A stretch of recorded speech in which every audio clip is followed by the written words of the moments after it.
تخيل معايا انك تصحى من النوم فجأة وكل حاجة حواليك واقفة، ولا هوا ولا حركة، حتى الطيارات اللي في السماء متجمدة. ده مش فيلم خيال علمي، ده اللي ممكن يحصل لو الأرض اتوقفت عن دورانها. يا ترى هو ايه اللي هيحصل ساعتها؟ الأرض بتلف حوالين نفسها بسرعة حوالي 1670 كيلومتر في الساعة عند خط الاستواء.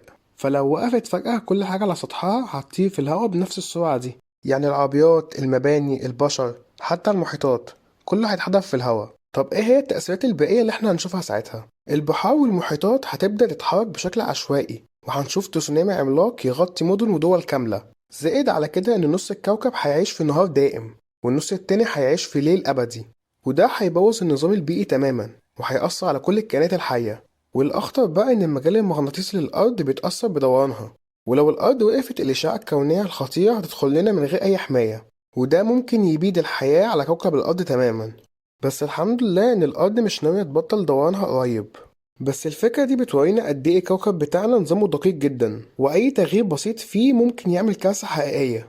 قولولي بقى في الكومنتات إيه أكتر حاجة خوفتكم في السيناريو المرعب ده، وأتمنى يكون الفيديو عجبك واستفدت منه.